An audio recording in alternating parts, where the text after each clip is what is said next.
अस्सलाम वालेकुम। मैं तैयब एजाज हूँ। उम्मीद करता हूँ तमाम तल्लुक़ खैर वाफ़ियत से होंगे, जहाँ कहीं भी होंगे अपने अहल खाना के साथ एक अच्छी ज़िंदगी बसर कर रहे होंगे। चैनल को लाइक करें, सब्सक्राइब करें, कमेंट करें, हिट द बेल आइकन करना मत भूलिएगा। डिस्क्रिप्शन पे व्हाट्सएप नंबर्स मौजूद हैं, रब्ता कर सकते हैं। आज मुझे कॉल रिसीव हुई है overseas prime 2 capital smart city के हवाले से। एक साहब है, मैं कोई डिटेल, कोई फ़ाइल की डिटेल कुछ भी नहीं बता रहा, मैं सिर्फ आप लोगों को एजुकेट कर रहा हूँ। अगर कोई चीज़ गलत बता रहा हूँ आप मुझे बता सकते हैं। नंबर चल रहा है ना, मुझे बताएं लॉजिकल के साथ, लॉजिकल रीजनिंग के साथ कि मैं गलत बात कर रहा हूँ। एक साहब है, मुल्क से बाहर है, मेरे साथ कनेक्टेड है। उनके पास capital smart city overseas prime 2 की एक फ़ाइल है जो कि प्लॉट बैलेट हुआ है, लेकिन अभी प्लॉट नहीं मिला।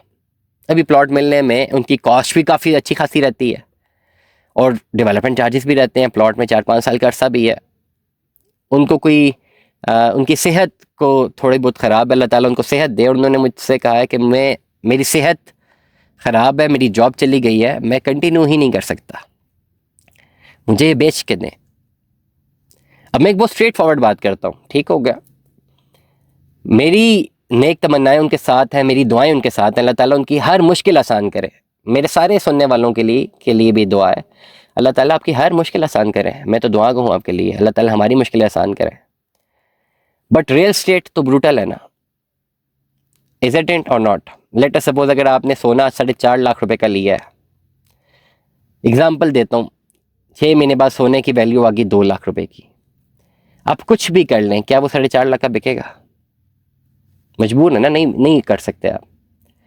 अब इस पर्टिकुलर पोजीशन पे उनके पास जो फाइल है जो कि ओवरसीज प्राइम 2 की है, 50% पेमेंट जमा है, 50% रहती है, डेवलपमेंट चार्जेस भी रहते हैं। क्या ये बिकेगी? नहीं बिकेगी ना।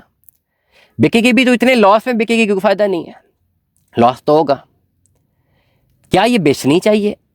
हल क्या है? हल तो वही है कि आपने अगर कोई फाइल बुक करवाई है, आपको कॉस्ट ऑफ लैंड भी क्लियर करनी है, डेवलपमेंट चार्जेस भी क्लियर करनी है, और इस पूरी सूरत हाल में कहीं पर आप रुक जाते हैं तो आपका जमा शुदा कैपिटल ज़ाया है ना।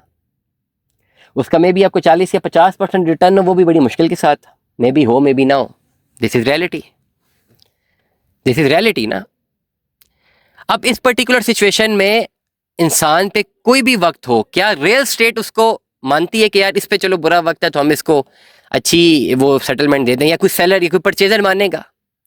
एक फाइल जिसकी लेट सपोज 60 लाख की फाइल है, 30 लाख रुपए जमा है, एक शख्स कंटिन्यू नहीं करना चाह रहा, वो किसी चैलेंज का शिकार हो गया। हम किसी बायर से बात करें कि यार वो चैलेंज का शिकार है, तो ये आप 30 लाख लेके उनको कंटिन्यू कर दें, तो क्या वो करेंगे? वो नहीं करेंगे। वो कहेंगे मार्केट सेटलमेंट पे है। नेक तमन्नाएं ज़रूर उनके साथ हैं, लेकिन मैं अपना पैसा क्यों दूं? नोबडी विल गिव इट ना। इसलिए रियल स्टेट बहुत ब्रूटल है। रियल स्टेट बंदों को करोड़पति बना देती है और लोगों को बहुत बुरा हाल भी कर देती है। इन्वेस्टमेंट करने से पहले बहुत दफ़ा सोचें कि इधर आप इस इन्वेस्टमेंट को कंटिन्यू कर सकते हैं। जब आपको प्लॉट मिलते हैं आपके छक्के लग जाते हैं। मतलब मैंने ऐसी ऐसी फाइलें देखी हैं यार, 30-40 लाख रुपए की परचेजिंग और करोड़ों रुपए की मालियत। लेकिन ऐसे ऐसे लोगों को भी देखा है, 1.5-2 करोड़ इन्वेस्ट कर दिए और कुछ भी नहीं मिल रहा उनको। And this is reality. मकसद व्लॉग का ये that when you step into the real state, आप अपनी इवैल्यूएशन करें 10 साल की, कि 10 साल की सिक्योरिटीज आपके पास हैं या नहीं है, तब आप प्रोसीड करें। देखिए, आपके घर का किचन सबसे ज़्यादा इंपॉर्टेंट है। First of all your kitchen is must be your first priority. और जो पैसे आप रियल एस्टेट में किस्तों में डाल रहे हैं ना, वो भूल जाए उनको कि यार ये 10 साल तक नहीं मिलने लगे। I will get the benefit after 10 years, तब आप सुकून में।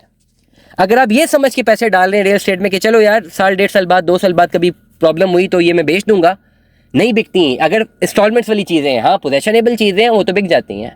मौके पे मौजूद प्लॉट्स हैं, वो थोड़ा बहुत ऊपर नीचे करके बिक जाते हैं। बट राइट नाउ ये जो चीज़ें हैं जो कि सेटलमेंट वाली हैं, जो कि इंस्टॉलमेंट्स वाली हैं, जब तक प्लॉट नहीं मिलेंगे इनका कुछ नहीं होने लगा। एंड अगर मैं गलत हूँ तो मेरा नंबर चल रहा है, मुझे बताएं आप गलत बात कर रहे हैं। इसलिए मेरी फाइनल आपको जो है सजेशन ये है कि when you are into the real state, आप जो है उसमें उसको लेके चलें, लॉन्ग रन तक लेके चलें, ठीक है। और उसको जो है आप बाद में अगर 10 साल तक कंटिन्यू कर सकते हैं देन इंस्टॉलमेंट्स वाली चीज़ों पे जाएं, अदरवाइज मत जाएं। ये मेरी आपको सजेशन है। दुआ में याद रखिएगा, अपना बहुत सारा ख्याल रखिएगा। स्टे ट्यून में 10 अल्लाह हाफिज़।